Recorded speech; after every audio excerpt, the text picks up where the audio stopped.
Hey everyone, get comfortable. Tonight, we travel to a land of mist and mountains, to feudal Japan, where wooden gates rise like sentinels and the air smells faintly of rain and pine. Inside those towering walls, the samurai live by a code of honor, beauty, and silence. Let's slip quietly through those corridors and see what life was really like inside a samurai castle. Before we dive in, take a breath, get comfortable, and if you enjoy stories that bring the past to life, consider subscribing. I'd love to know where you're listening from tonight. Share it in the comments. Now, let the world outside fade for a while, and let's begin our quiet journey through history. The morning mist moves like a ghost. Not the scary kind, more like the quiet, polite kind that tiptoes over rooftops and says, "Don't mind me," just passing through. Below, the moat glimmers in the half-light. Carp ripple just beneath the surface, lazy and round, like little gold coins that somehow grew fins. The castle's reflection trembles on the water. A world turned upside down, calm and perfect. Somewhere beyond the mist, a bell rings once, then twice. A deep, steady sound that rolls across the courtyard, bouncing gently off stone walls and tiled roofs. Inside the wooden gates, the fortress begins to wake. If you listen closely, you can hear it. The soft shuffle of sandals, the creak of floorboards, the faint hiss of a kettle somewhere deep inside. A samurai castle waking up is nothing like a battlefield. No shouting, no clashing steel. Just rhythm, order, and quiet discipline. This is Edo-period Japan, around the 1600s. An age of peace. The wars are over. The chaos has faded. And now, the warriors live by rules, schedules, and endless cups of tea. Inside these thick stone walls, life runs like clockwork. Simple, steady, a little too calm sometimes. But there's beauty in it. Let's step through the gate, shall we? But quietly. We don't want to startle anyone. See that long wooden corridor?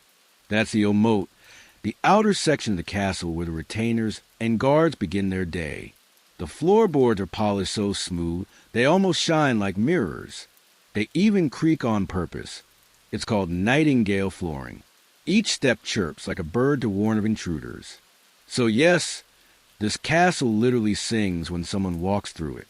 One young guard moves down the hall, his armor clinking softly. He looks serious, maybe too serious, but the truth is, he's thinking about breakfast. Probably rice, miso soup, and pickled radish. Same thing he's eaten every day since, well, forever. He pauses by the window for a moment, watching the mist curl across the moat. For a second, even he looks peaceful. The samurai here aren't fighting anymore. They keep order, manage records, train with wooden swords, and bow a lot. Like, a lot. Every morning begins the same. They kneel, bow to the clan banner, and repeat the Lord's motto for the day. Something poetic like, "A calm mind cuts deeper than a sharp blade." Then they head to their duties. One might check weapon racks. Another might record rice taxes. And another, the unlucky one, might spend hours sweeping the courtyard gravel into perfect little patterns. Zen perfection, one broom stroke at a time. Warriors turned administrators. Steel turned to ink and dust. Outside, the mist begins to lift, revealing the true heart of the fortress. Massive stone walls rise like cliffs, wrapped with layers of timber gates and watchtowers. Each wall curves inward, not just for beauty, but for defense. Even in peace, the architecture whispers, "We're ready just in case." Beyond the walls lies a keep, tall, layered, and elegant. White plaster gleams against black-tiled roofs, curving up at the edges like wings. At the very top, golden fish-shaped charms called Shachihoko guard against fire. Legend says they can summon rain if danger comes. In reality, they just look really cool. Down below, the castle town is stirring too. Merchants roll open their shop shutters. Children chase each other through narrow alleys. A street vendor yells, "Fresh tofu!" The smell of soy and charcoal drifts through the air. From the castle balcony, a young samurai watches it all. He leans on the railing, half asleep, his hair still a little messy. Last night, he stayed up copying scrolls for his superior, a thrilling assignment involving rice storage reports. Now, he just stares at the horizon. The rising sun paints the sky gold and pink, and for a moment, he forgets the paperwork waiting below. He smiles just slightly. Maybe being a samurai in peace isn't so bad. Back inside, in one of the smaller courtyards, a group of trainees practice kata, slow, graceful sword movements. Their wooden blades cut through the air with quiet precision. Each step measured, each breath controlled. The master watches silently, arms folded, expression unreadable. Then, without warning, he barks a single command. The boys freeze mid-swing. One of them, the youngest, wobbles, loses balance, and drops his sword with a loud clack. The master sighs. Somewhere a crow laughs. But instead of scolding, he just says, "Again." This is a rhythm of castle life. Repetition, discipline, and patience. Day after day, until grace becomes habit. By mid-morning, the mist has burned away completely. Sunlight spills across the stone walls. The castle gleams, solid, proud, peaceful. A group of servants hurry by with trays of steaming tea. Another group polishes armor that may never see battle again. Every sound, from the click of sandals to the soft scrape of brooms, adds to the quiet orchestra of daily life. It's not grand or dramatic. It's something smaller, humbler, a living routine shaped by centuries of duty. And in its own calm way, it's beautiful. This world isn't about glory anymore. It's about balance, about finding peace in repetition, purpose in the ordinary. The samurai still wear their swords, but their greatest weapon now is composure. Their battles are fought within, against pride, boredom, and the slow pull of time. Outside, the carp and the moat circle lazily again, glinting in the sunlight. Somewhere deep in the castle, a bell rings once more, marking the hour. Life continues, as it always has. By noon, the air hums with quiet confidence. The castle stands steady, half stone, half dream. A monument not to war, but to order. Not to conquest, but to calm. If you stand very still, you might feel it. The slow heartbeat of centuries still echoing through the walls. And maybe, just maybe, the castle is whispering something through the wind. Peace is its own kind of courage. Over the rooftops, over the curving moat, into the bright blue sky. The morning mist is faded, but the calm remains. The castle beneath the morning sun breathes in silence, alive, timeless, and waiting for another day to begin. If the samurai castle had lungs, they would breathe stone and cedar.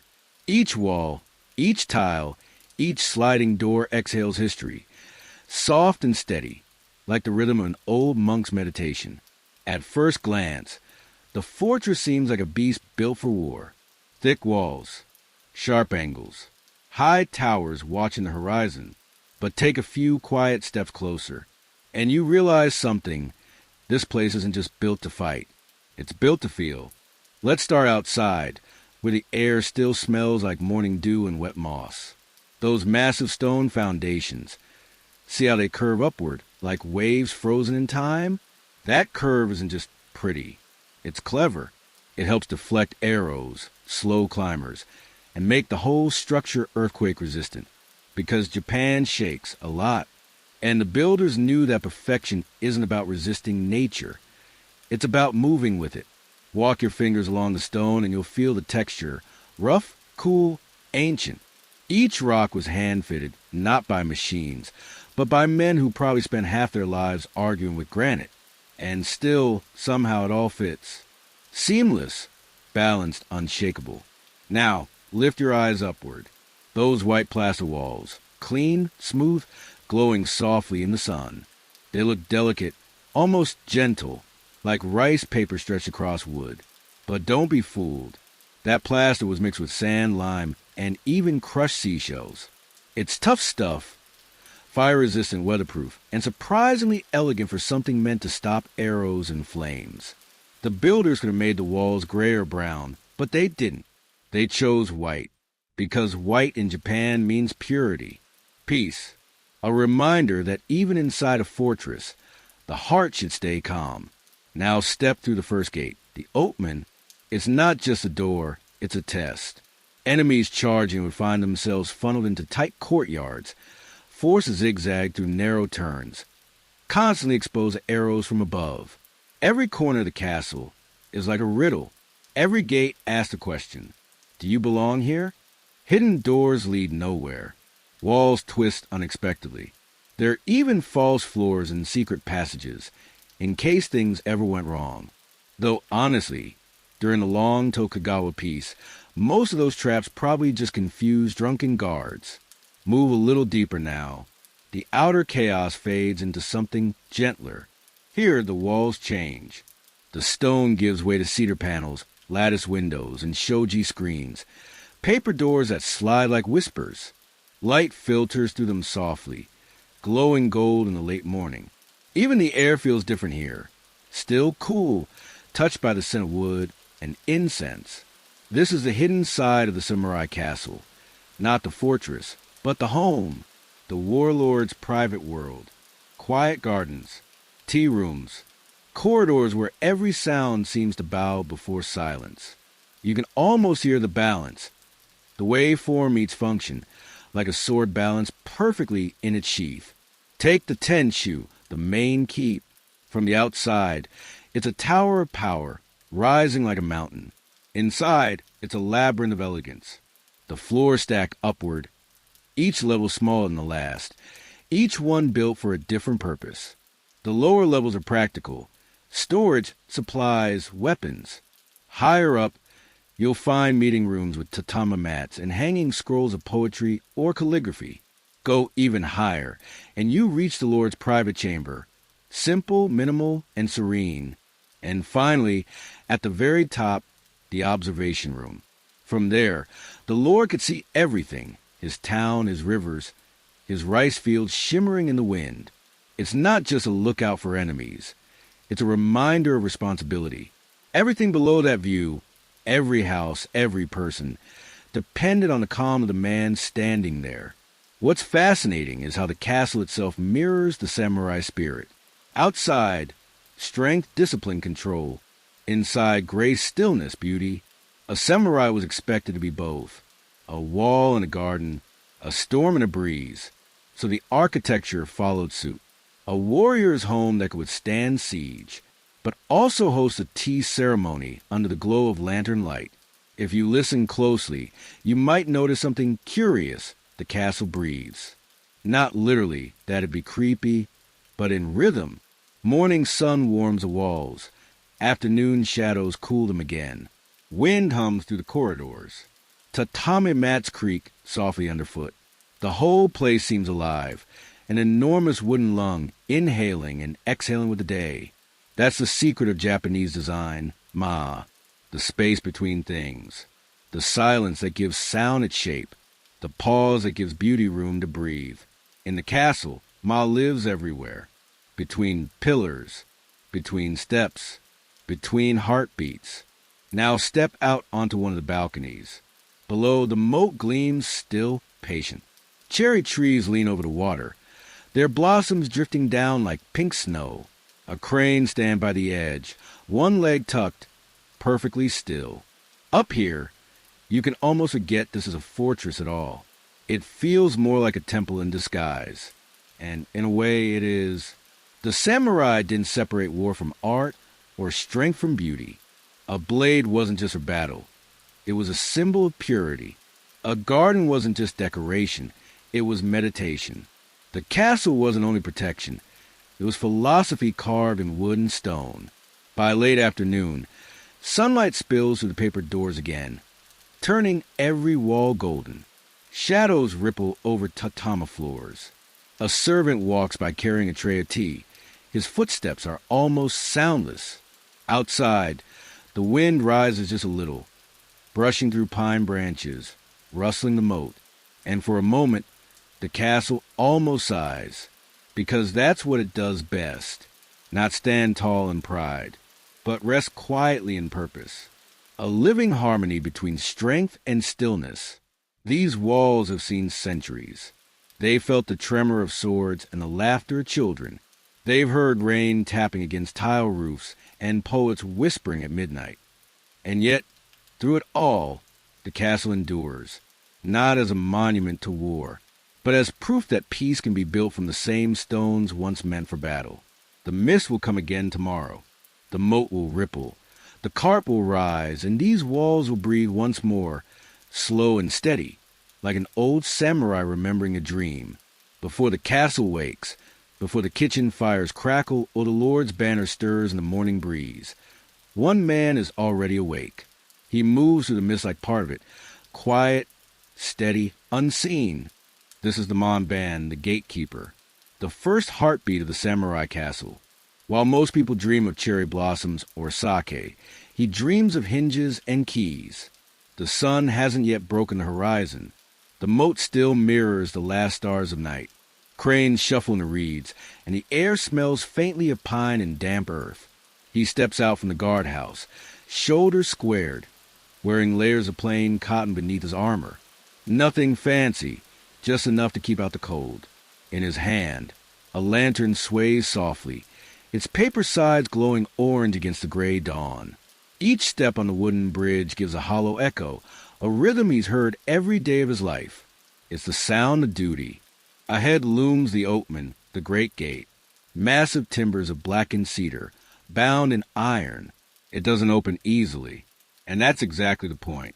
He runs his hand along the surface, though it feels cool, rough, alive. Centuries of palms have touched this same grain. Samurai, servants, merchants, messengers, all passing through this mouth of the fortress. He checks the lock, the crossbar, the hinges, everything in order. A good gatekeeper never rushes, because in this job, one mistake is the difference between peace and chaos. The gate creaks open with a long sigh. Creak. The sound cuts through the fog like an old man clearing his throat. It's the sound of morning. A few sparrows scatter from the walls, chirping in protest. Ah, forgive me, he mutters to no one in particular. He's been apologizing to birds for 20 years now. Slowly the castle exhales, as if those gates were its lungs. Beyond them, the world stirs. The narrow streets of the castle town, the smoke of breakfast fires, the faint clang of the blacksmith starting his day. Now the rhythm begins. Every morning, the same routine. Inspection, roll call, respectful bows. The guards arrive one by one, half awake, helmets tucked under arms, yawning behind polite silence. He greets each by name, eyes sharp, posture perfect. Good morning, Sato. Good morning, Takeda. Your strap is loose, tighten it. Helmet polished today? Good. It's not arrogance, it's ritual. Discipline isn't just about swords. It's about showing the same precision whether you're drawing a blade or tying your armor cords. He checks the spears in their racks, straight, points glinting in the weak light. The signal flags, folded neatly. The roster tablet, clean and updated. Everything must be right before the castle truly wakes. Soon, the retainers begin to arrive. Low-ranking samurai on errands, scribes with scrolls under their arms, farmers delivering rice to the kitchens. The gatekeeper greets each one with a nod and a bow. It's a dance of manners. Too much formality, and you seem stiff. Too little, and you risk disrespect. After years on duty, he's mastered that delicate middle ground, polite, but not a pushover. And he sees everything. That samurai's armor is freshly polished. Perhaps his superior's watching today. That messenger's sandals are muddy, meaning he came from far outside the province. That servant? Hiding something behind her sleeve. A love letter maybe, or just leftover dumplings from the kitchen. He doesn't comment, of course. He just sees. That's what a gatekeeper does. The morning deepens. Sunlight spills over the tiled roofs, catching the edges of the watchtower. The mist burns away slowly, revealing the full outline of the fortress. Walls glowing white, banners fluttering. The gatekeeper steps aside as two mounted retainers approach. the Lord's men, on their way to the training yard. Hooves clatter against stone. The horses snort clouds of steam. He bows deeply as they pass, but his eyes flicker to every detail. The gleam of the swords, the position of the saddle straps, the calm of the animals. Every gesture is part of the larger machinery. The samurai may be the face of loyalty, but the gatekeeper is its pulse. Sometimes, when the flow slows, he leans against the post for a moment, stretching his stiff shoulders. He looks up at the sky, now pale blue and wide. Above him, swallows dart around the castle eaves, swooping like tiny arrows. He allows himself a small smile. Even the birds have their patrol routes, he murmurs. He remembers when he was young, full of ambition, dreaming of glory in battle. Now he laughs quietly at himself. There haven't been wars in decades. The sword he carries has never been drawn in anger, and yet he feels no shame in that. Peace has its own kind of courage. It's not as loud, but it lasts longer. Around mid-morning, a young apprentice arrives, nervous, wide-eyed, clutching a spear that's clearly taller than his confidence. The gatekeeper gestures him over. First day? The boy nods. Good. You'll be fine. Just remember, a samurai stand for honor, but a gatekeeper stand for order. We open the gates for the loyal, and we close them against the foolish. It's not about strength. It's about steadiness. The boy bows deeply. The older man nods, a faint grin tugging at the corner of his mouth. And don't fall asleep standing up. The walls have eyes. The boy chuckles nervously, not sure if that was a joke. It was. By late morning, the rhythm of the day is steady. The castle hums like a well-tuned shamisen. Footsteps, voices, birdsong, the occasional ring of a bell.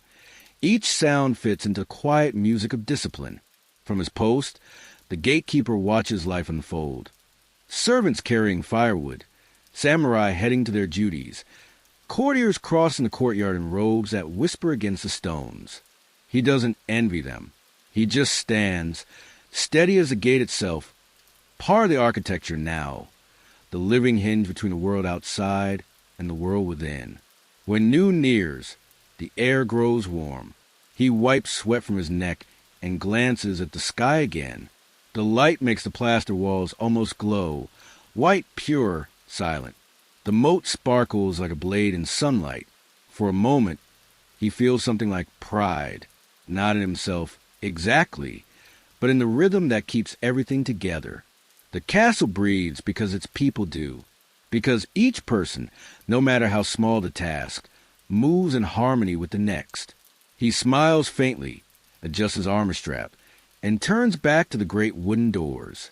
They creak again as he closes them halfway, the sound echoing softly across the courtyard. A single thought drifts through his mind. Every day begins here, and someday it'll end here too. He takes a deep breath, the scent of cedar and earth filling his lungs. The path of the gatekeeper is not glorious, but it is steady, honorable, and alive.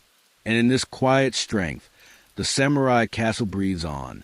The sun is climbing now, pale gold spilling over the castle roofs. Inside the inner compound, where the air smells faintly of pine, ink, and cooked rice, a samurai household begins its day. Here, behind white plaster walls and sliding paper doors, life feels calm, almost ordinary. Almost.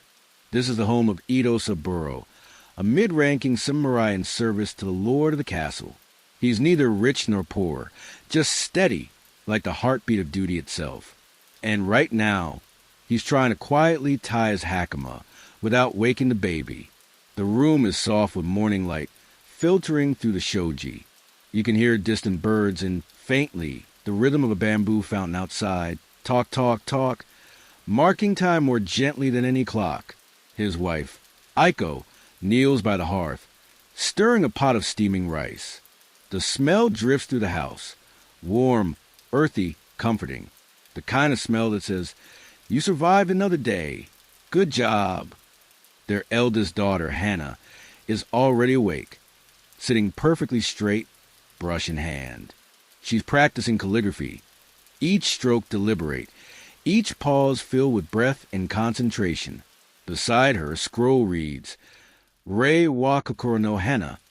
Courtesy is the flower of the heart. Her hand wobbles slightly. Aiko smiles. Even flowers bloom crooked sometimes. Hannah giggles softly, the brush leaving a tiny blot. In the corner, Ito's father, gray-haired, stern and half-blind, clears his throat dramatically, the universal signal for someone pour me tea. His name is Tadayoshi, a veteran of an older age when swords still drew blood more often than ink. He doesn't say much these days, but his eyes linger proudly on his son and granddaughter. Every morning, he sits by the window, warming his hands over a cup of tea, watching the courtyard. Sometimes he whispers, "The sakura bloom earlier now. Even nature's tired of waiting for the young to earn glory." Ito smiles politely and bows his head. "Yes, father. Perhaps even the trees have grown impatient with peace." Peace, it's a strange thing for a samurai family. In the age of the Tokugawa, most battles happen on paper. Swords sleep in their scabbards. Loyalty is measured not in blood, but in composure, discipline, and duty. But that doesn't mean life is dull. Discipline fills every corner of the home, from the way Aiko folds clothes to how the children bow before breakfast. Every gesture is a small offering to order, and yet beneath all that order, there's warmth. A shared laugh when the baby sneezes too loudly.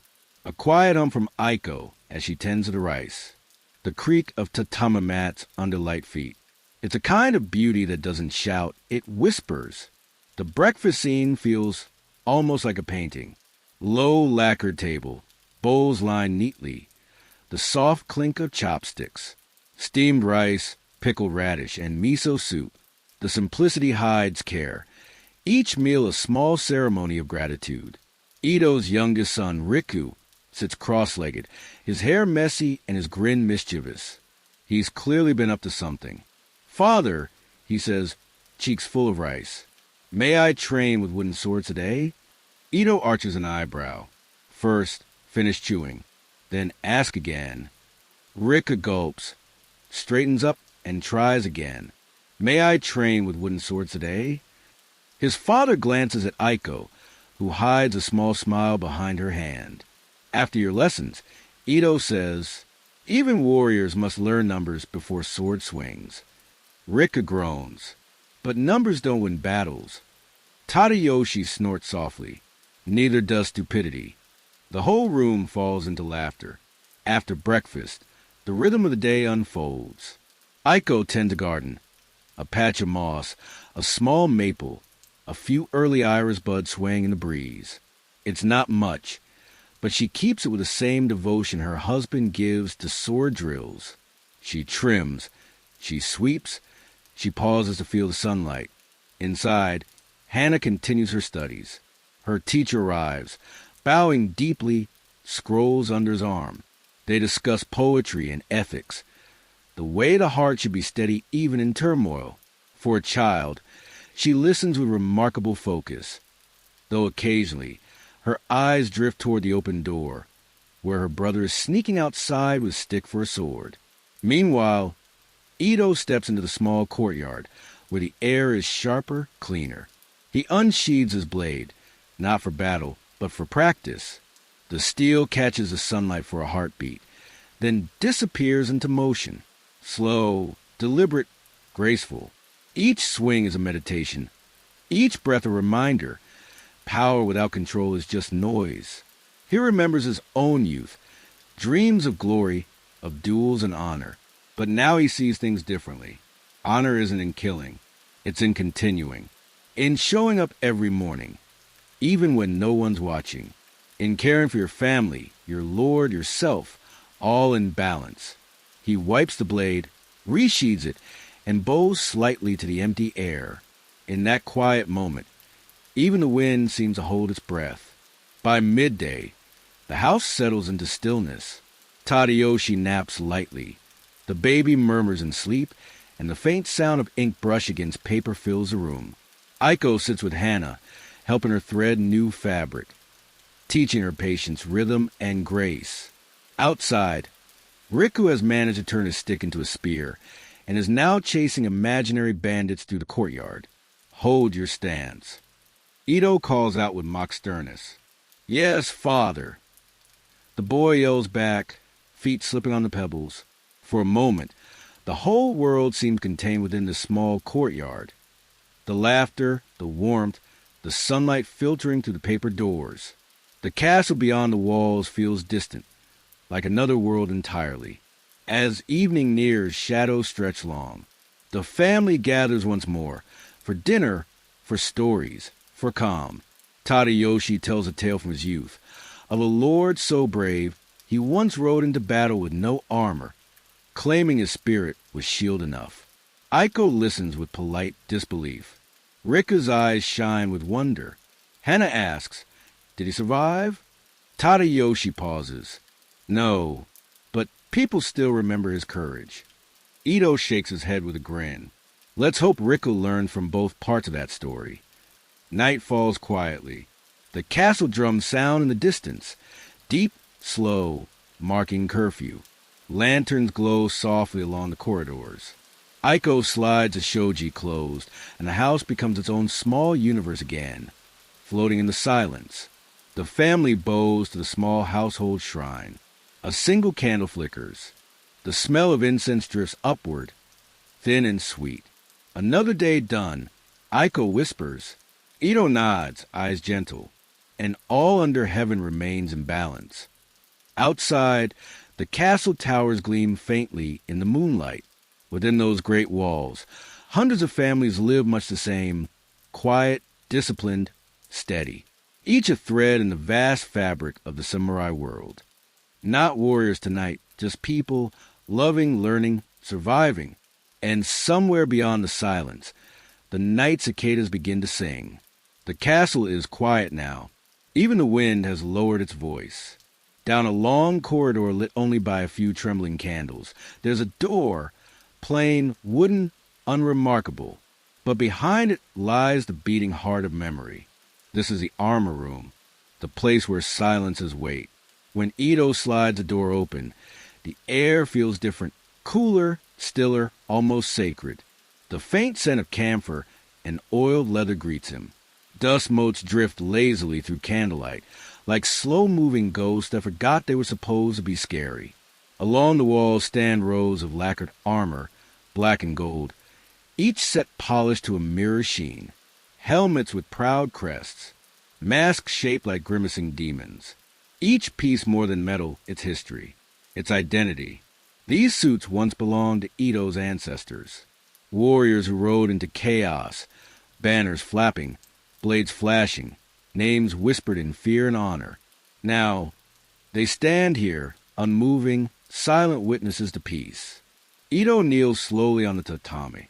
Before him rests his own armor, laid neatly on a wooden rack. A suit of yoroi lacquered in deep chestnut brown, the plates bound with blue silk cords. He lights another candle, its glow catching on the curves of the cuirass. For a long moment, he just looks, not at the armor itself, but at the reflection of the flame dancing over it, like fire remembering war. He bows deeply, not because anyone is watching, but because respect doesn't need an audience.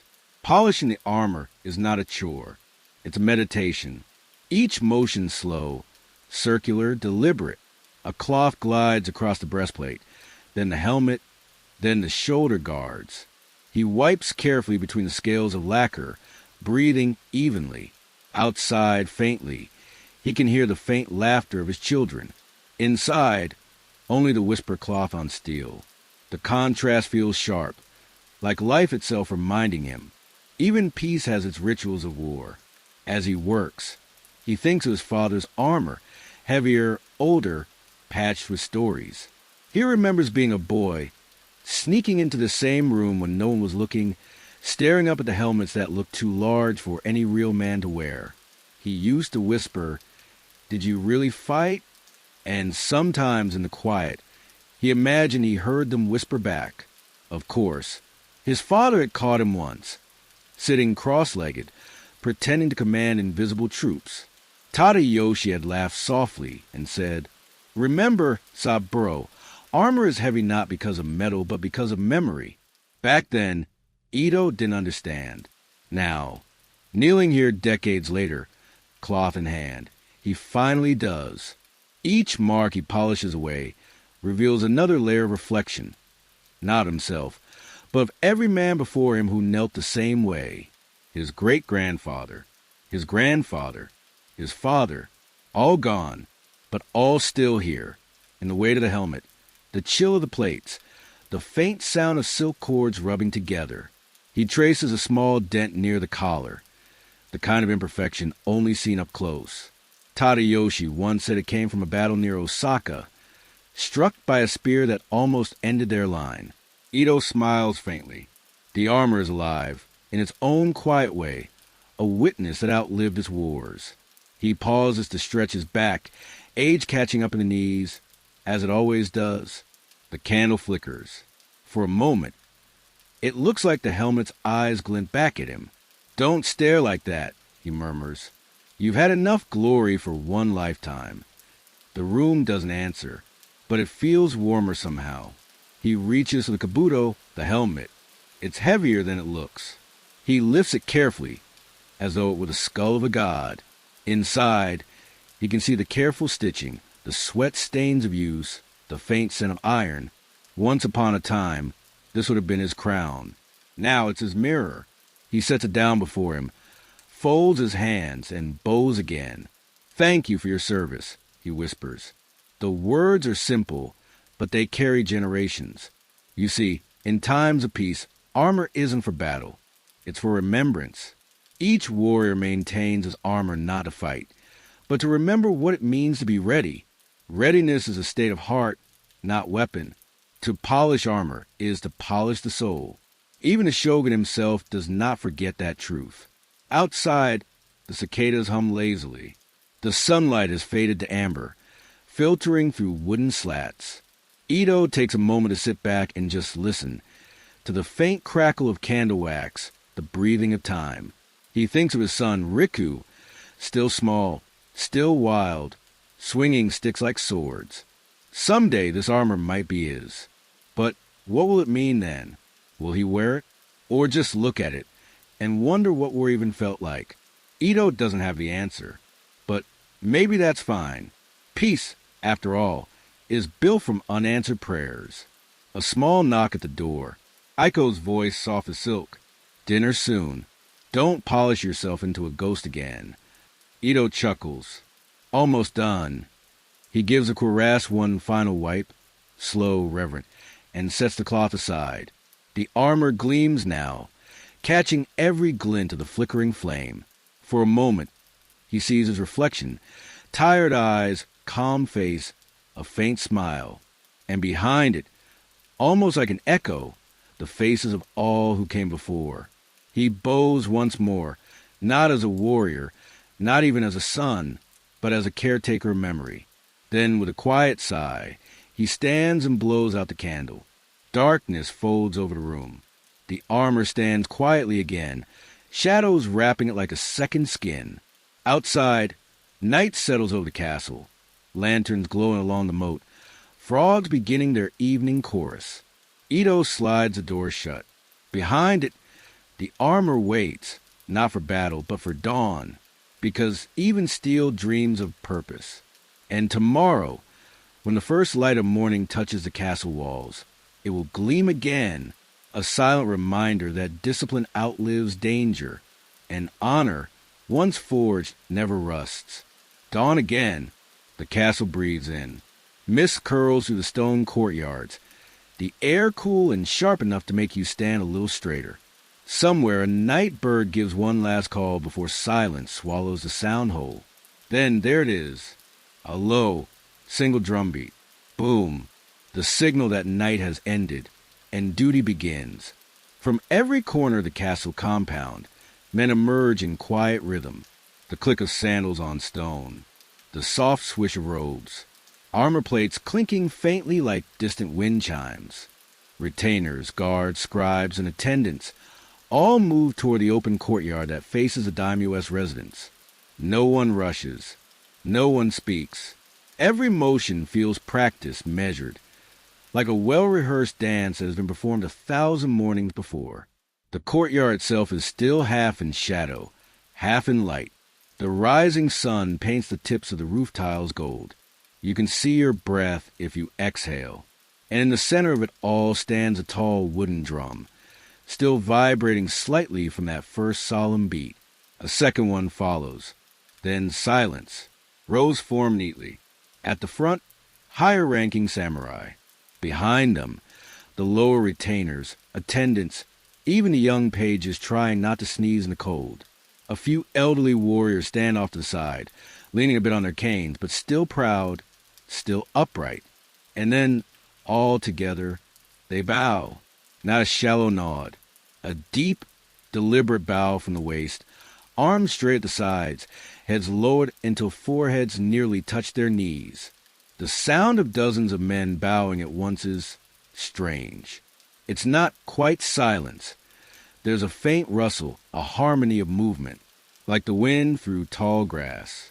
This is the Asa no Rei, the morning bow, a ritual older than the castle itself, a daily promise of loyalty. It's not just about greeting the Lord.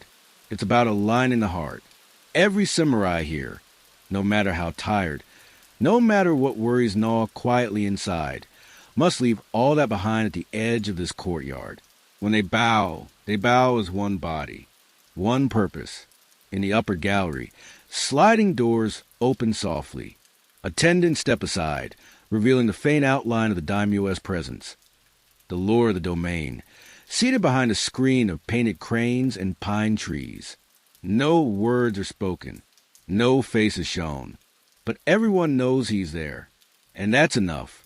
Another deep bow, another heartbeat of stillness, and just like that, the day has officially begun. The men straighten up slowly, backs creaking just a little, because, let's be honest, not everyone's knees are what they used to be. One or two younger retainers try to hide a stifled yawn. A quiet cough echoes somewhere in the back row. The ceremony might be spiritual, but it's still early morning, and half of them would kill for a second cup of tea. Still, discipline holds. No one breaks formation. After the formal bow, the Yuriki, the supervising officers, begin giving assignments. Patrol routes, guard rotations, letters to be delivered. Each man knows his place in the system, like the gears of a watch that must never stop turning.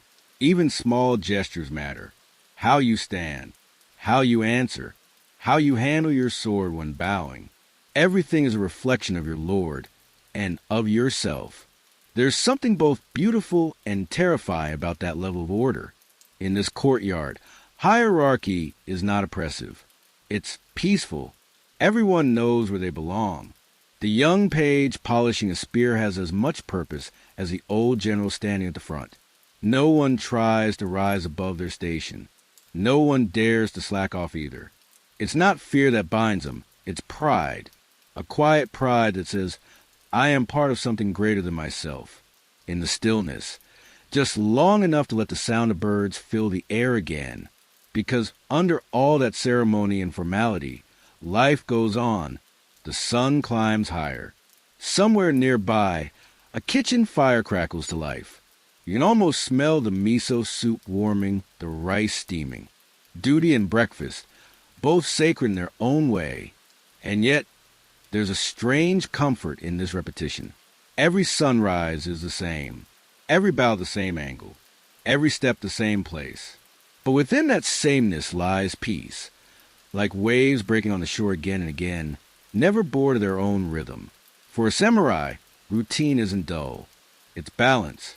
It's how the heart stays sharp when the sword no longer needs to be. After the final bow, the men disperse quietly, each to his assigned duty. Some head to the stables, checking on the horses. Some to the watchtowers, eyes scanning the hills. A few to the archives, where ink and paper replace swords and arrows. The courtyard empties, but the sense of reverence lingers, like incense smoke that refuses to fade. One guard remains for a moment longer. He looks up toward the Lord's chambers, then down again, bows once more just to be safe, and finally walks off. Old habits die hard. And what about the daimyo himself? He remains unseen, sitting in stillness behind his screen, tea steaming gently beside him, the sound of sandals retreating outside his door. He's bowed to every morning, yet bows to none. But even he in his heart knows the weight of that ritual. To be bowed to every day isn't just honor. It's a reminder that leadership isn't freedom. It's responsibility in the shape of silence. As the sun finally clears the castle walls, light spills across the courtyard, washing over the empty flagstones where moments ago dozens of men stood united in devotion. The drum remains there, unmoved, waiting for tomorrow's beat. Because the ritual never ends. It simply rests until the next dawn. The castle exhales. Somewhere, the laughter of servants echoes faintly. Life resumes its rhythm, measured, graceful, inevitable. You can almost feel the peace settle back into the stones. This, too, is the art of living the samurai way. To find calm not just in meditation, but in obedience, repetition, and purpose.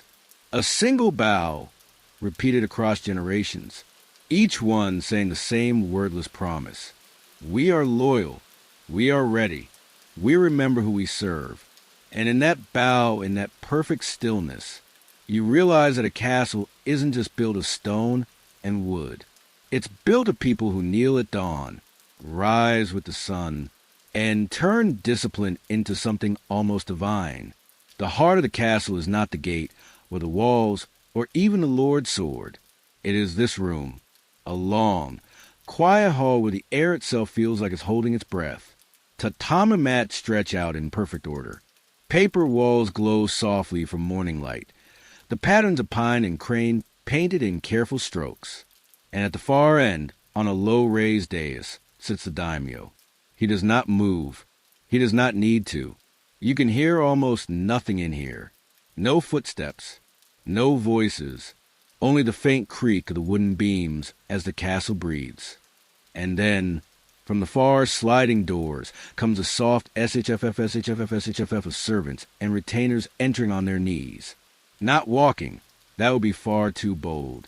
They shuffle forward, heads bowed, hands pressed against the mats. They move like ripples on a pond, inch by inch, toward the figure at the end of the room. The daimyo wears a simple robe, pale gray with family crest stitched in silver thread. No armor, no gold, no need for grandeur. His calm is power enough. Beside him, a lacquered stand holds his two swords, untouched, yet never out of reach. The blades gleam faintly in the dim light, like quiet reminders that peace exists only because men like him allow it to. The first petitioner reaches the designated line on the tatami, the one no one crosses without invitation. He stops, presses his forehead to the floor. My lord, he says softly, voice trembling like a candle flame in wind. I humbly report that the southern rice fields have flooded. There's a pause, a silence so deep you can almost hear the weight of his heartbeat. The daimyo does not answer immediately. He listens. Then finally, a slow inhale. I see. Just 2 words. Calm, even, but the man kneeling below. They sound like a thunderclap. Every gesture here is ritual. The way one bows, the angle of the hands, the number of seconds before speaking. All are codified, written into invisible law. Even how long you hold your breath matters. No one dares look up without permission. To meet the Lord's eyes without being summoned is to overstep your place. And in feudal Japan, knowing your place is the first rule of survival. The next servant crawls forward. He bears a small wooden box wrapped in white silk, a petition perhaps or a tribute. He sets it down, slides it forward, and retreats 3 steps back, never turning his back to the Lord. Only when he's a safe distance away does he bow again. It's a dance, one that must be performed perfectly every time. Because here, in this hall, etiquette is armor. The daimyo finally speaks again, this time addressing his chief advisor, who kneels just behind him. What are the harvests, he asks. The advisor bows. Improving, my lord. The new irrigation works well. Another pause.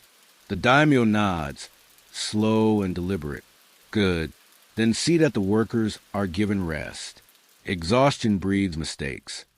He says it not like a command, but like a law of nature. Simple, direct, unquestionable. There is no shouting here. No raised voices. No emotion on display. Power in this world is not loud. It's quiet. It sits in stillness and watches. In fact, the quiet of the Lord, the more his words echo. And everyone here knows that one wrong sentence, one careless tone, can cost more than reputation. Somewhere outside, a bell rings, soft and low, marking the hour.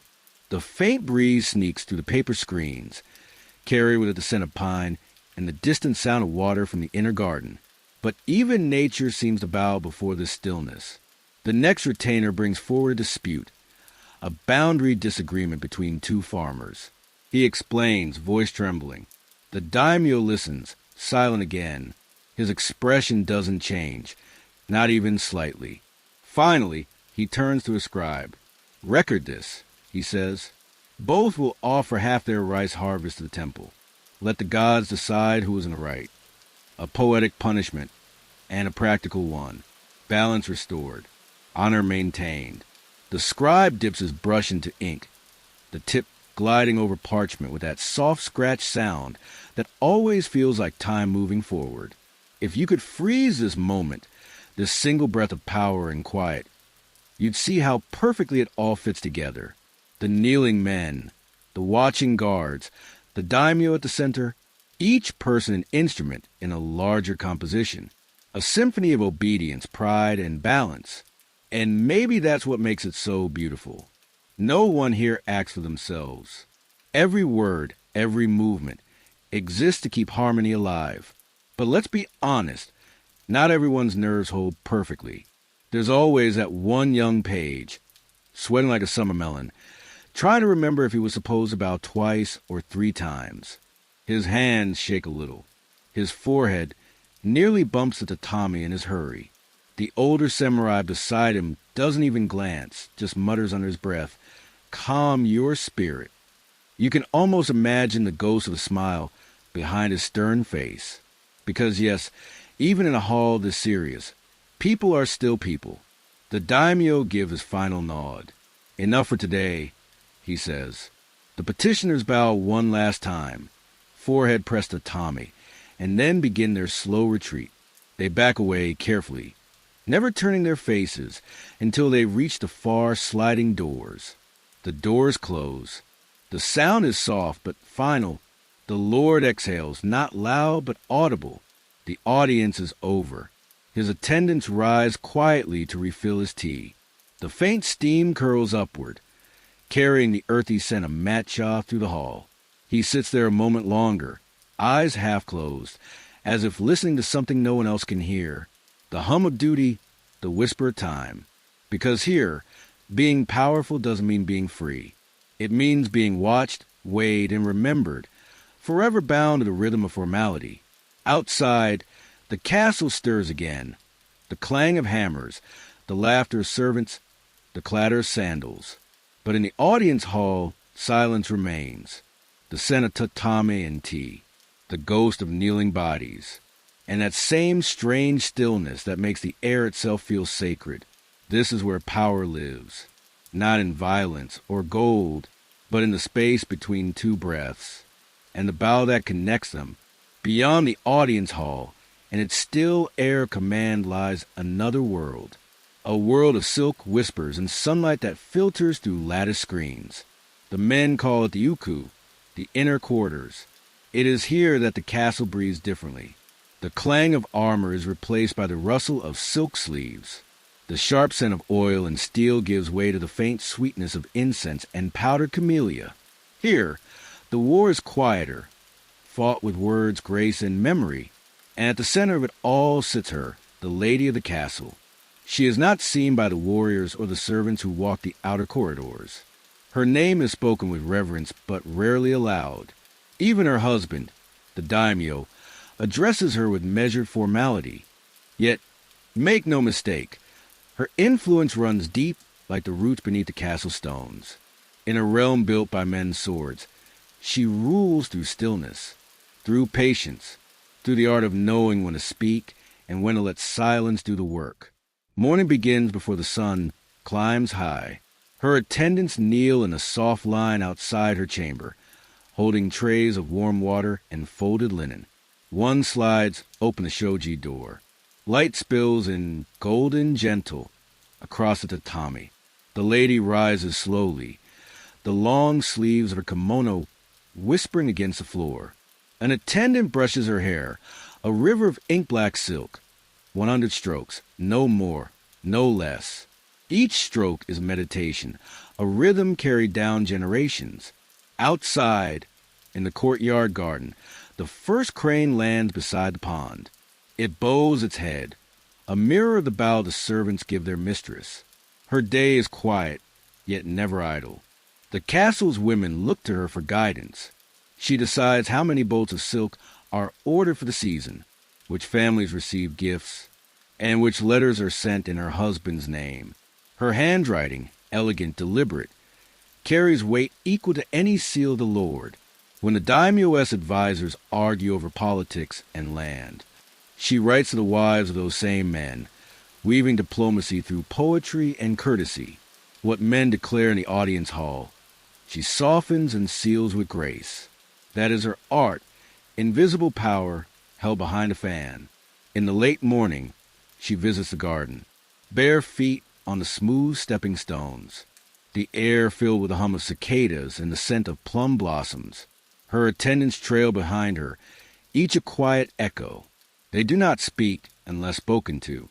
In this sanctuary of calm, words are precious, like pearls dropped into still water.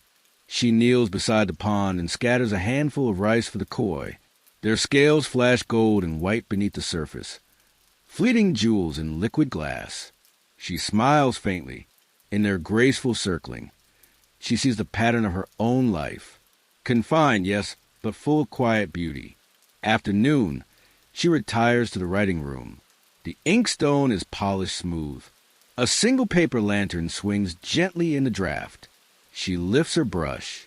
With steady hand, she composes a poem, not for her husband, not for court, but for herself.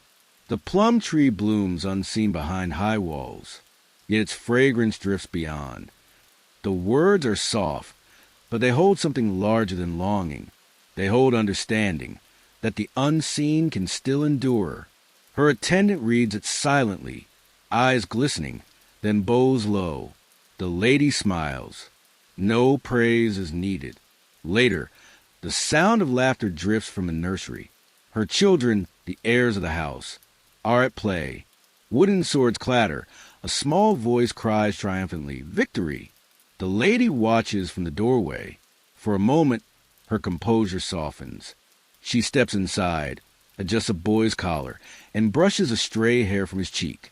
"You must bow before victory," she murmurs, "for pride makes even the strong fall." He nods solemnly, though he does not yet understand. But someday he will, and her voice will echo in him long after her name fades from scrolls. As the day wanes, the inner quarters glow in the low amber of lanterns. The women gather in the tea room, attendants, ladies-in-waiting, musicians. A koto hums softly. Steam rises from the tea bowl in delicate swirls. The lady pours the first cup herself, slow, precise, graceful. No motion wasted. Every gesture a reflection of harmony. It is not just tea they share, but calm. In a castle where every man's honor depends on obedience, this is the only place where laughter can safely exist. And yet, even here, duty lingers like perfume. When the lady lifts her cup, she thinks of her husband, the weight he carries, the silence that surrounds him. She understands that his strength and hers are two halves of the same breath. He governs through law. She governs through stillness. Both hold the world in balance. As night deepens, the corridors fall silent again. Servants extinguish lanterns one by one, until only the moonlight remains. It spills through the paper walls, tracing soft silver lines across the tatami. The lady stands at her veranda, overlooking the sleeping gardens. Somewhere, a nightingale sings. Its song rises, tender and fleeting, like a memory that refuses to fade. She folds her hands in her sleeves, closes her eyes, and listens.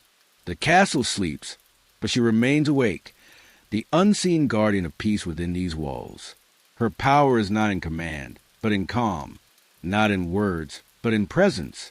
If you look closely, you might see her shadow reflected in the pond, still, poised, eternal.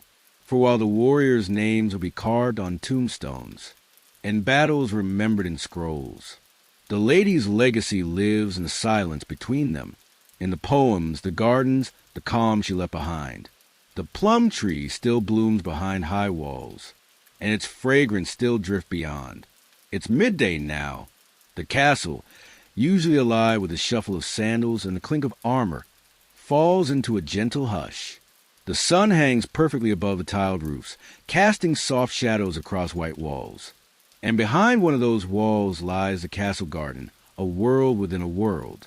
The gate creaks open, and the sound of the outside fades, replaced by something else. Stillness. The garden breathes quietly. A single breeze slips through the pine trees, sending ripples across the koi pond. Somewhere bamboo clacks softly, talk, talk, talk, like the heartbeat of the day. At the center of the garden, a monk moves slowly with a rake in his hands. He's old but not fragile. Each movement is measured, like he's writing poetry on the earth itself. The rake glides through white sand, leaving behind flowing lines, rivers, waves, time itself caught in motion. A servant nearby kneels beside a bonsai, trimming a single stubborn branch. Another dusts off a stone lantern, careful not to disturb the moss growing on its base. Every gesture here matters. Every breath is intentional. The samurai steps into this silence like someone stepping into a sacred dream. He removes his sandals at the veranda and kneels. Before him, the garden stretches like a painting.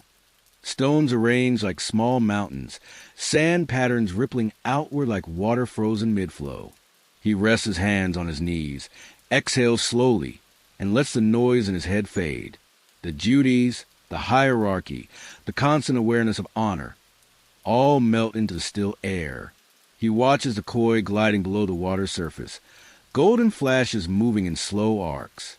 One rises, lips breaking the water for a moment, then disappears again into the depths. The samurai smiles faintly. Even fish know patience, he murmurs to himself. The monk notices him but doesn't speak. He continues raking, dragging curved lines toward a central stone. When the sand settles, he looks up with calm eyes.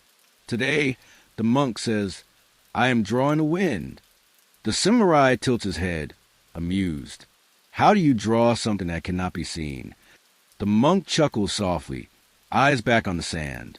By feeling what cannot be seen. The samurai lets the answer linger. He glances at the pond again. A dragonfly hovers above it, wings catching the light like glass. For a moment, he understands. Nearby, two servants whisper as they sweep fallen leaves. Their brooms barely make a sound, just a faint brushing, rhythmic and steady.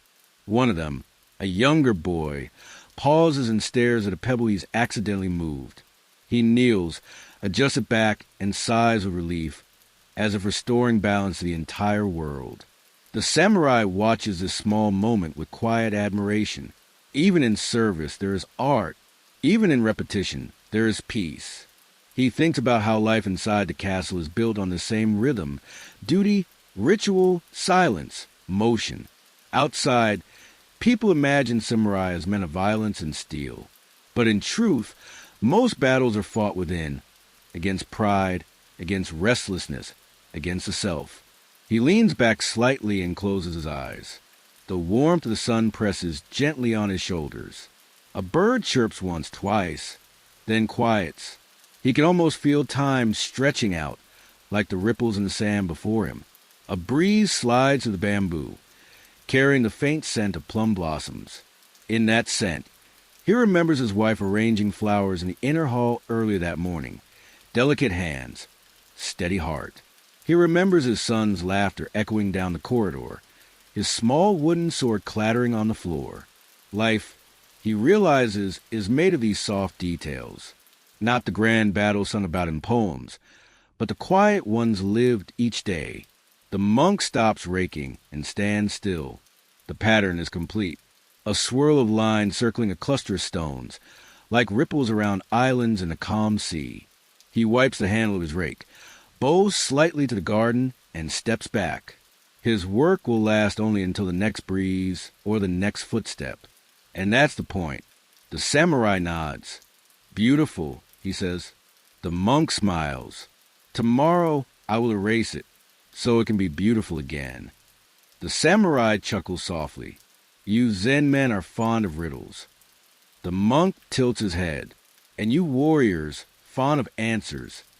They share a moment of quiet laughter, the kind that belongs to friends who understand that some things don't need to be explained. A servant brings tea, 2 small cups, steam curling like mist. They sit together on the wooden platform, facing the sand garden. Neither speaks for a long time. They just sip, breathe, and watch the sunlight dance across the water. Time drifts. The samurai notices the shadows growing longer across the courtyard. Somewhere in the distance, a drumbeat signals the hour. Soon, he'll return to duty, reports to deliver, inspections to oversee, bows to exchange. But for now, he stays. He looks at the sand, the stones, the pond, and something inside him feels lighter. He's reminded that a strong sword means nothing without a calm spirit to guide it, and that even a warrior's heart needs stillness to stay sharp. He sets his empty teacup down, nods once more to the monk, and rises. The breeze lifts the edge of his sleeve. He turns to leave, and the monk's voice follows softly behind him. Remember, peace isn't the absence of noise. It's learning to hear the quiet beneath it. The samurai stops, glances over his shoulder, and bows deeply. Then, with the grace of someone carrying invisible armor, he steps through the garden gate. The monk returns to his sand. The servants keep sweeping. The dragonfly lands. And the garden, timeless and still, continues to breathe, one silent heartbeat at a time. Morning begins with the sound of steel, a clean shhk as the blade leaves its scabbard. The courtyard is quiet except for the rhythmic shuffle of feet on packed earth. A line of samurai stand beneath the morning sun, their armor stored away, their robes tied neatly, their eyes calm but alert. Our samurai, the one we follow through gardens and corridors, steps forward. He bows, both to the rising sun and to his sword. This is not a gesture of worship for the weapon, but for what it represents: focus, discipline, and the endless chase of perfection. He breathes once, then strikes. The sword cuts through the air with a sound so sharp it almost hums. The motion isn't wild or brutal. It's graceful, practice, and quiet. Each movement is a line of poetry written in motion. His instructor watches silently, hands folded in his sleeves. When the samurai finishes his form, the old man nods. Good, he says softly, but the sword doesn't move from your hand. It moves from your heart. The samurai exhales, bowing again. In this world, even corrections sound like wisdom. They repeat the forms again and again. Kata, slow and deliberate. A strike, a turn, a block, a stillness. Even sweat falls in rhythm. To an outsider, it might look like repetition. But to the samurai, this is meditation through motion. Each strike is a breath. Each pause is thought made visible. By late morning, the practice ends. Blades are wiped clean. Bows are exchanged. The courtyard slowly empties until only the echo of discipline remains. Our samurai returns to his quarters. He removes his training robe, washes his hands, and sits before his writing desk, a low wooden table by the open window. Outside, the castle hums with daily life. Distant chatter, the squeak of wheels, a crow cawing from the roof beam. Inside, the samurai grinds ink. The inkstone whispers as the stick circles through water, a soft, sandy sound. Black liquid gathers. Thick and glossy, he dips his brush, straightens his posture, and breathes again. Now his weapon is the brush. His hand moves slowly at first. A single character blooms on the page, elegant, deliberate, alive. He writes another, then another. The room fills with the faint scent of ink and cedar. Calligraphy is not decoration. It's the same spirit as swordsmanship, precision, rhythm, and calm. A crooked stroke is a wandering mind. A perfect line is the echo of balance. He remembers his father's words. The sword tests your courage. The brush tests your patience. And both, he knows, test the soul. As the sun climbs higher, he sets his brush aside and pours himself tea. The cup trembles slightly in his tired hands, the only sign of the morning's training. He smiles. Perhaps tomorrow, he whispers, the sword and brush will finally agree with each other. But of course, that's the point.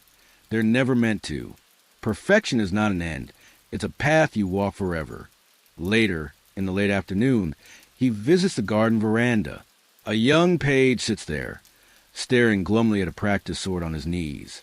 The samurai sits beside him. Tired already? The boy nods. The sword is heavy. Then rest. The samurai says gently, but don't let it rest too long. The boy frowns. Sensei says, I'll never be a true samurai if I can't fight. The older man chuckles softly. Fight? No. Being a samurai isn't about fighting. He points toward the ink stain still faintly on his sleeve. Some days I hold a sword. Other days, a brush. Both can kill pride. Both can save honor. The boy blinks, confused but curious. The samurai leans closer. You'll understand one day. The harder thing isn't striking an enemy. It's mastering yourself. The boy looks down at his wooden blade again. He nods slowly. The seed of understanding has been planted. Evening falls. The samurai returns to his chamber. The candle flickers beside the inkstone, and he writes once more, this time not calligraphy, but poetry. His brush dances across the paper. Steel and silence meet. In the breath before the dawn, the brush remembers. He pauses, smiles faintly, and adds another line beneath it. Even a blade must rest, to see its reflection clearly. He sets the brush down. His fingers, stiff from both sword and script, trace the edge of the page as if feeling the shape of the day itself. Outside, the castle walls hum with life. Guards changing posts, servants preparing lanterns, distant laughter from the kitchens. But here it's quiet. The samurai unrolls a scroll of an older master's writings. It speaks of the way of the warrior, Bushido, not as a path of death, but of life lived with precision and purpose. It says, to be strong is to be still. He nods to himself. To be still, he repeats, is to be strong. For a moment, he imagines all the samurai across the land, thousands of them, sharpening their swords and polishing their thoughts, all in pursuit of that same perfect harmony. He realizes this is what peace looks like in an age without war. The battlefield has moved inward. Before bed, he returns his sword to its rack. The polished metal catches the candlelight, reflecting a face both stern and gentle. He bows slightly to it, just as he did that morning. Then he looks at his writing desk. Pages filled with brushstrokes, poems, and practice characters. Two sides of the same coin. Two halves of the same man. He smiles quietly.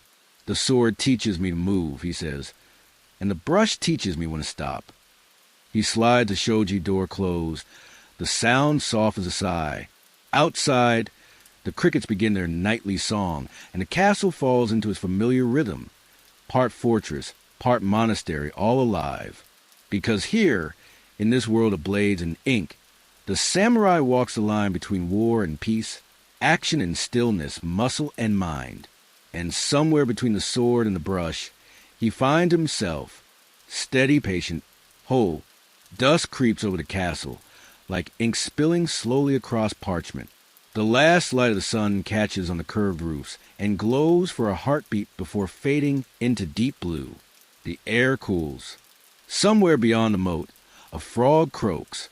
Once, then again, like a sleepy guard announcing the night shift. The castle exhales. Smoke from kitchen fires drifts upward, carrying the scent of grilled fish and miso. Families settle behind sliding doors. The samurai who trained at dawn now share quiet bowls of rice. But for a few, the chosen, the day isn't ending. It's just beginning. Our focus turns to one of them, a castle watchman named Jiro. Not a high-ranking samurai, not a hero from the tales. Just a man with good eyes, steady hands, and a lifetime of walking walls. He adjusts his straw hat, checks the tie of his lantern, and pats the short sword at his side like an old friend. The sound of a distant drum rolls from the inner keep. Boom, boom, boom. That's the signal. Night duty begins. He takes a breath and starts walking. The stone beneath his sandals is cool. Every step echoes softly against the high walls, bouncing into the night air. Lantern light trembles across the white plaster, turning the whole castle into a living thing. A giant that breathes through shadows and silence. The path ahead curves gently upward. Castles were built like mazes, elegant but cunning. Each turn slows intruders. Each narrow gate forces them to bow their heads. But for Jiro, every corner, every creak of wood is familiar. This is his second home. He nods to the guard at the first gate. Evening, he whispers. The guard grins. If you see the kitchen boys sneaking rice balls again, save one for me. Jiro chuckles. Only if you promise to share your sake next time. And just like that, two tired men share a moment of warmth under the weight of duty. He moves on, past the weapon racks and the armory doors, where spears rest in perfect rows, past the stables, where horses shuffle in their sleep, tails flicking at invisible dreams. Somewhere above, a bat squeaks, darting to the open sky. The moon rises, a pale disk caught in the black water of the moat. The reflection trembles as carp glide beneath it. Jiro pauses on the bridge, lantern held low. The wind sighs through the reeds. He listens, always listening. That's his real job, to hear what others miss. The rustle that isn't wind, the footstep that isn't his own, the voice that doesn't belong. Tonight, though, all he hears is peace. Inside the walls, the castle glows from within, hundreds of lanterns casting their soft orange hearts across the corridors. The faint drumming from the tower keeps rhythm steady and slow. Boom, pause, boom, pause. A heartbeat made of wood and skin. Every hour, a drum, every drumbeat, a reminder. We are awake. Jiro reaches the north tower. A young guard sits there, trying to hide a yawn. Eyes open, Jiro says gently. Yes, sir. The boy stammers, straightening fast. Jiro smiles. You'll get used to it. The castle's quieter at night, but she still watches you back. The boy blinks, unsure that's a warning or a joke. Maybe both. He continues upward. Wooden steps creak beneath him as he climbs the spiral tower. At the top, he slides open the window shutters. The night air rushes in, cold, sweet, filled with the smell of pine. From here, the world stretches out in silence. The castle town below is a scatter of faint lights. A few drunk voices drift from a tea house by the gate, quickly hushed. Farther still, the dark outline of rice fields gleams under the moon, silver and endless. Jiro leans on the railing and breathes it all in. He's seen this view hundreds of times, but it never gets old. He thinks of the stories told by old veterans, of sieges, arrows fire, of the time when castles were loud with war. Now peace rules. The shogun's edicts keep the blades sheathed and the borders quiet. And yet, even in peace, vigilance remains. That's the paradox of his life, guarding against a threat that may never come. He smiles wryly. Well, he mutters, if the enemy ever attacks, I hope they wait until morning. My back's not what it used to be. A quiet laugh escapes him, swallowed instantly by the wind. He walks back down, lantern swinging. In the courtyard, a cat slinks across the gravel, eyes gleaming like twin coins. It pauses to stare at him. Jiro nods. You too, little one. Night duty? The cat meows softly and disappears into shadows, tail like a brushstroke vanishing into ink. Hours pass this way, slow, methodical, peaceful. He checks the gates. The kitchens, the servants' quarters. He notes the steady burn of torches, the smell of oil, the creak of timber under the weight of the wind. Nothing out of place. No alarms. No whispers of rebellion. Just the living rhythm of a castle that refuses to sleep. At midnight, he sits briefly by the southern wall. The lantern rests beside him. The stars above are sharp, infinite. He takes a sip from a small flask, sighs, and watches the smoke from his breath rise and vanish. Strange, he says softly, how you can guard something so old and strong and still feel small beneath it. He looks up again at the keep, its layered roofs rising into the starlight like steps to heaven. He thinks of all the men before him, generations who walked these same paths, hands on hilts, eyes sharp in the dark. Their ghosts must still be here somewhere, pacing beside him in the echo of sandal steps. He smiles again. Don't worry, old friends. I'll keep watch tonight. The final drum sounds. Boom, boom, boom. The hour before dawn. The mist begins to roll in, wrapping the castle in soft white silence once more, just as it did that morning. Jiro returns to the main gate. The east sky is turning silver. He nods to the relief guard and extinguishes his lantern. The flame dies with a tiny sigh, and the wick curls like a resting snake. Another night completed. Another shift in the endless rhythm of vigilance. He rubs his eyes and glances at the faint light creeping over the rooftops. The first rooster crows. Somewhere inside, the kitchen fires roar back to life. Morning already, he murmurs, stretching his shoulders. Guess the castle never really sleeps, just blinks. He laughs quietly to himself, steps aside, and watches as the great wooden doors creak open once more, just as they have for hundreds of years. And the cycle begins again. Night lingers longer here. Not the night outside, but the one that lives within the castle walls. For every grand corridor you've walked, every chamber that glowed with paper lanterns and tatama mats, there are others unseen, behind the painted screens, beneath the polished floors, rooms that do not appear on any map. If the castle by day is a monument of honor and order, then by night it becomes a labyrinth of whispers. The narrator's voice softens, almost like a secret shared beneath breath. Listen closely. The walls of a samurai castle do not only hold history, they remember it. Deep inside the keep, where the air smells faintly of cedar and dust, lies a passageway few have seen. A servant slides a panel aside, no larger than a hand's breadth, revealing darkness beyond. The opening swallows the lantern's glow, like water swallowing flame. Inside, the air is cool, dry, silent. A single step, and the noise of the castle vanishes. This is a hidden spine of the fortress. Narrow wooden tunnels running behind guest rooms, audience halls, and chambers of power. From here, unseen ears could listen to every conversation, every secret promise, every quiet betrayal. During the Edo-period, loyalty was life's most fragile currency. Lords trusted their samurai, but not always their rivals. Even within the same walls, politics coiled like smoke. Some of these secret passages were designed for safety, escape routes to the daimyo if assassins ever breached the main keep. Others were for intelligence, used by silent couriers, men and women trained to move barefoot, carrying folded letters written in invisible ink. But most were for listening. Behind the walls of the audience chamber, small holes were cut at floor level, hidden beneath tatama mats or painted screens. Through them, spies of the Lord's inner circle could eavesdrop as visiting retainers pledged loyalty or brought petitions. The words that passed through those holes could change lives.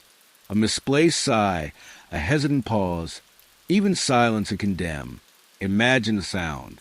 The faint creak of wood as someone kneels on a tatami. The sliding hiss of a door opening. The murmur of two men speaking low, careful not to wake the ghosts that sleep between their words. Can he be trusted? I think so. But the shogun's men, they're everywhere. A moment of stillness. Then a quiet ship behind the wall. Someone listening unseen. The speaker never knows. He bows, speaks, leaves. The listener writes by candlelight, his brush moving swiftly over rice paper. By morning, the Lord already knows. That was how loyalty was tested, not through battle, but through silence. Some rooms were built for other kinds of secrecy. A trapdoor beneath a tea room's hearth. A hidden stairway descending into ground, ending at a door that opened near the moat. In times of war, these served as escape routes for noble women and children, but in peace they served other purposes. One led to a small chamber where deals were made, quietly, away from the polished etiquette of official halls. Here, a vassal might kneel and offer silver for favor, or a courier might receive a sealed box, to be delivered without question. No name spoken, no witnesses, just a faint dripping of water in the darkness, marking each second of dangerous trust. The castle is alive in a different way here. You can feel it breathing through the beams and panels. The scent of incense clings to old secrets. Dust dances in thin lines of light that leak through the cracks. In these corridors, time does not move forward, it circles. The whispers of the past brush against your ear like a moth's wing. A servant girl hurries by, carrying a folded message in her sleeve.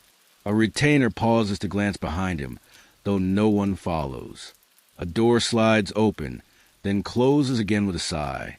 And somewhere deep below, in a room no larger than a chest, a single candle flickers, its light never meant for the world above. We often think of castles as places of stone and steel, of battles fought, banners raised, enemies defeated. But here, in the hidden veins of the fortress, the battles were quieter. A misplaced word could be as deadly as a blade. A letter intercepted could decide the fate of a clan. And yet, all of it, every shadowed whisper, served the same purpose, to protect. Because even secrets in their way are shields. Sometimes, late at night, when the torches burned low and the world outside was wrapped in mist, the Lord himself would walk these halls. Alone, no guards, no fanfare, just the shuffle of his silk robes and the sound of his breath echoing off the walls. He would pause by certain rooms, pressing his palm to wood, as if greeting the ghosts who dwelled inside. Perhaps he remembered a betrayal long forgiven, or a plot narrowly escaped. Then, without a word, he would turn and disappear again, swallowed by darkness. By dawn, no one would know he'd been there. If you listen closely now, here, in the quiet of your imagination, you might still hear the faint echoes of those nights. A whisper in the paneling, a creak in the floor, a sigh behind the wall. The castle remembers. Every secret it kept, every vow made beneath its breath, every promise broken when the candles went out. And yet, despite it all, the air here is not heavy. It is calm, like the surface of a still pond that hides the deep currents below. Because in Japan's way, even mystery is part harmony. Even hidden doors are part of design. A castle, like the soul of the samurai, must contain both light and shadow, beauty and danger, truth and silence. The walls of a samurai castle were never just wood and stone. They were memory, vigilance, and secrecy woven into form. And as the last candle burns low behind the sliding panels, a single ember glows for a heartbeat, then fades into blackness. The moon rises slow tonight. Not just any moon, but the harvest moon, full and golden, gliding up through drifting clouds like a lantern lit by the gods. Inside the castle walls, something rare is happening. Laughter, not the formal kind, not the careful, measured chuckles that echo through audience halls, but real laughter, warm, human, almost rebellious in its joy. Because tonight, even samurai are allowed to breathe. In the courtyard, paper lanterns sway gently in the autumn breeze. Their light flickers against the white walls, making the castle look softer, almost dreamlike. Servants hurry with trays of sake and sweets. Their faces flush from excitement. Children chase each other between the pillars, pretending to be moon spirits. A young samurai leans against a wooden post, loosening his stiff collar. He sighs, watching the reflection of the moon ripple in the koi pond. "It's perfect," he murmurs, though no one's really listening. And in a way it is. This is Tsukimi, the moon viewing festival, a night where duty takes a step back and beauty takes a stage. Even in the most disciplined households, even behind walls built for war, people still gather to look up at the same sky, to honor the same round moon that has watched over Japan for centuries. It's funny, isn't it? A culture that could design the sharpest blades also wrote the softest poems about light and shadow. The feast begins. In the main hall, tatami mats are freshly brushed, and low tables are set with dishes that look almost too delicate to eat. Rice dumplings shaped like little moons. Fresh chestnuts. Grilled river fish sprinkled with salt that sparkles in the lamplight. The air smells of miso, sake, and autumn leaves. The samurai's wife kneels gracefully, pouring sake into her husband's cup. Their hands touch just slightly, and both smile as if no one saw. His old mother laughs quietly from her corner, sipping her drink and whispering gossip to a maid who pretends not to enjoy it. Children peek through the shoji screens, try to see the moon, their fingers sticky from sweets. And outside, the castle guard pretend not to hear the music, but you can tell, from the way their heads tilt up, that they're listening too. Somewhere in the corner, a koto begins to play. The sound is light, plucked strings rising and falling like ripples in pond. Then a shakuhachi flute joins in, its breathy notes floating through the air like drifting smoke. Conversation softens. Even the wind seems to hush. The daimyo himself sits under the veranda, watching the moon climb higher. His face is calm, unreadable, but there's something in his eyes tonight, something softer than usual. He lifts his cup, and the reflection of the moon shimmers within it. He drinks slowly. For once, not as a ruler, but as a man who, just like everyone else, can be moved by a circle of light in the sky. Then comes the poetry. A few retainers, emboldened by sake, start reciting verses. Some are elegant, others less so. One man, red-faced and cheerful, stands to deliver his poem. "The moon's so bright, my wife looks pale. Oh, wait," that's her glare. "I've forgotten the rice again." The courtyard bursts into laughter. Even the stoic guards at the gate can't help but smile. The samurai's wife covers her mouth, pretending to scold, but her eyes are laughing too. Then the elder of the house, white hair tied neatly, his voice steady, recites a verse that quiets the crowd. "The moon is whole, yet will fade by dawn. So, too, our hearts, bright then gone, cherish the light while it still lingers." A long silence follows. Then, softly, everyone bows their heads, because that's the way it is here. Laughter and sadness always side by side. Later, as the night deepens, the family steps outside. The courtyard glows with silver light.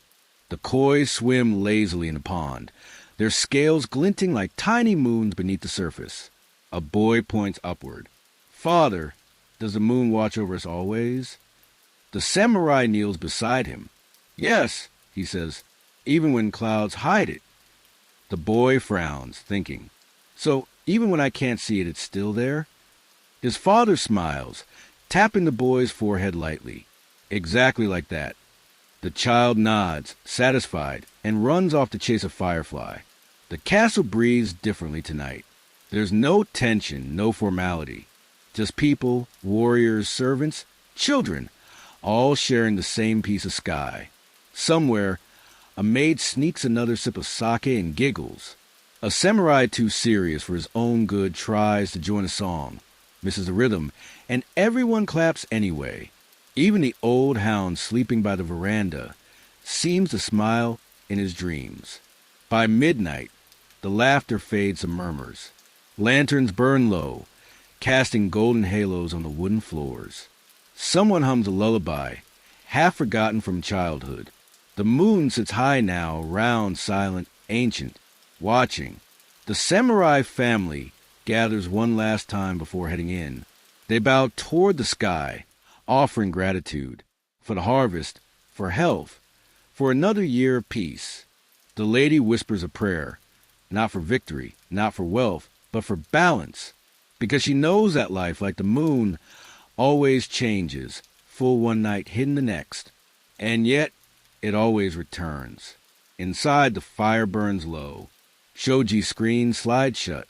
The last sound is a faint clink of porcelain cups being gathered up, and a single note from the koto, soft, lingering, like the sigh of a dream ending. In the stillness of the moonlight, every soul shines the same.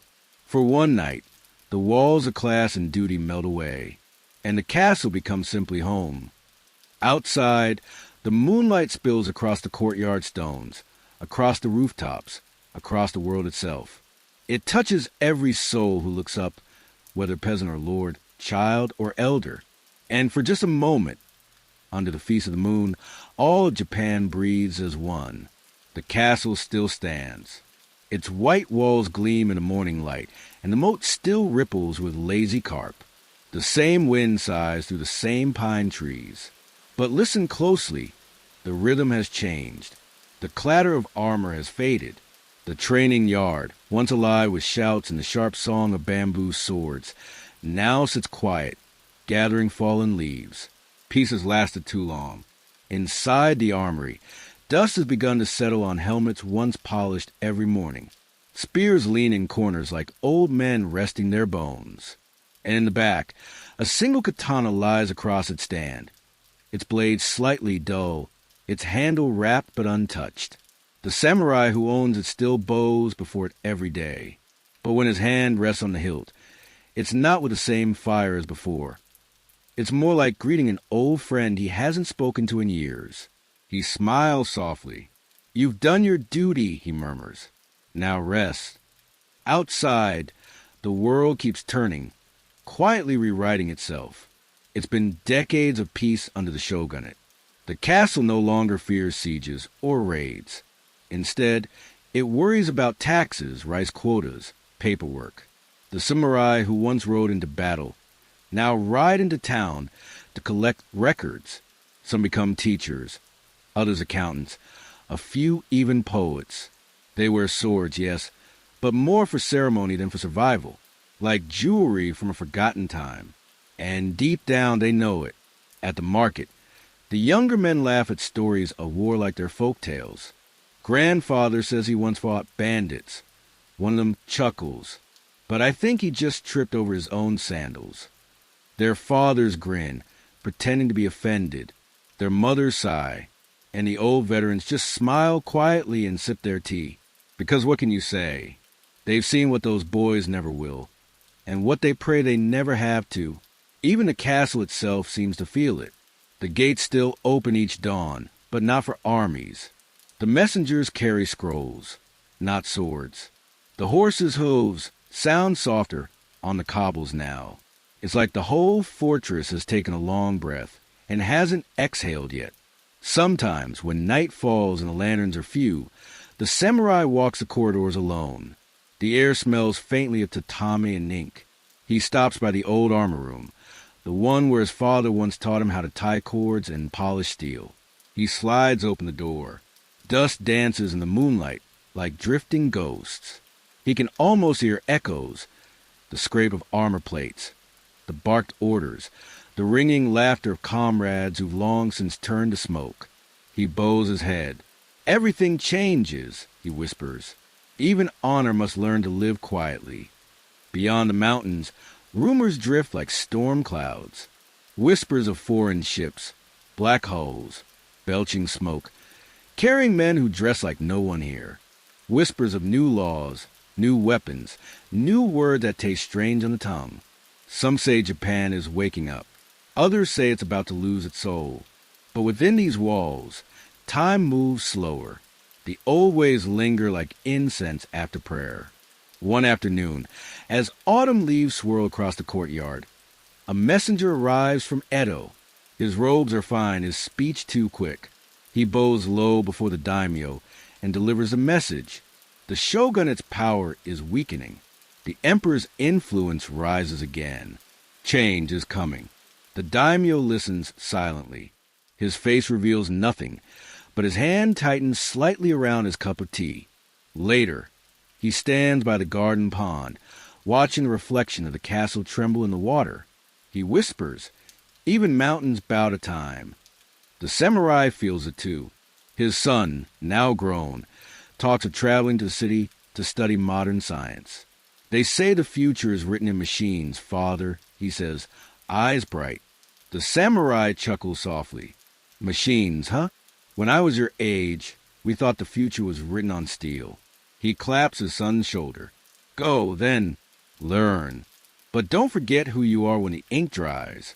The boy bows deeply. "Never, father." And though the old man smiles, his eyes glisten just a little. The lady of the house, once so graceful and strong, now spends her days tending the garden. She arranges chrysanthemums and hums old songs that no one else remembers. Sometimes she looks up from her flowers and says softly, "It feels quieter lately." Her husband nods. "Yes." The silence grows longer each year. She smiles sadly. Maybe the silence is the sound of peace, or the whisper before the storm. He says gently. They both know he's right, but they let the thought fade with the wind. Winter comes again. The castle's roofs glitter with frost. The samurai walks to the gate, watching his breath curl in the cold air. He notices a small crack in the wall. Nothing dangerous, just age showing itself. He runs his fingers along it, as if feeling the pulse of the building. "So, even you grow old," he murmurs. The wall, of course, says nothing, but in its silence, he feels a kind of companionship. One night, he sits by the hearth, the fire crackling low. His old sword rests beside him, dull now, but still beautiful in its quiet dignity. He picks it up, testing its weight. It feels heavier than he remembers. He doesn't draw it. He doesn't need to. Instead, he places it carefully back in its sheath, bowing slightly, not out of habit, but respect. "Thank you," he whispers, "for guarding more than just my life." Outside, the snow begins to fall. The moon hides behind clouds, shy and soft. Tomorrow will come, whether they're ready or not. The samurai stands by the window, watching the flakes settle on the courtyard stones. The world feels suspended, like the pause before the final note of a song. He smiles faintly. "So this is how eras end," he says. "Not with battle cries, but with snow." The narrator's voice fades with the wind. The sword may sleep, but the spirit watches. The walls still breathe, though the world shifts outside them. Peace is not the end, only the shadow before tomorrow. And somewhere beyond the mountains, the first train whistle echoes, distant, unfamiliar, and full of promise. The moon rises full above the ancient castle, silver light spilling over its tiled rooftops and crumbling walls. The night air is cool, carrying the faint scent of cedar and rain. The once bustling courtyards lie empty now. No echo of armor, no footsteps on the stones. Only the whisper of the wind moving through broken shoji screens. Inside, dust dances in the moonlight, where once banners of clan and honor hung proud. The audience hall, the training yard, the garden of stones, all sleep beneath the soft, endless silence. But within that silence, something remains. You can almost hear it. The echo of a bowstring, the low murmur of a samurai's vow, the brush of silk against tatami. These are not ghosts, but memories. The soul of a place that refuses to fade. The castle dreams, of laughter beneath lanterns, of moon-viewing feasts and the scent of incense curling through corridors, of duty unbroken even by time. Outside, the moss creeps gently over the stones, nature reclaiming what man once built. Yet, it feels less like an ending and more like a continuation. The spirit of the samurai lingers here, quiet, dignified, eternal. In the hush of night, the castle becomes a poem. Its rhythm is the wind, its words, the sound of the koi pond rippling beneath the moon. And though centuries have passed, one truth remains. Honor, beauty, and discipline never truly die. They simply become part of the dream. And as we close our eyes tonight, we too drift into that dream, where the castle still stands, waiting, forever bathed in moonlight,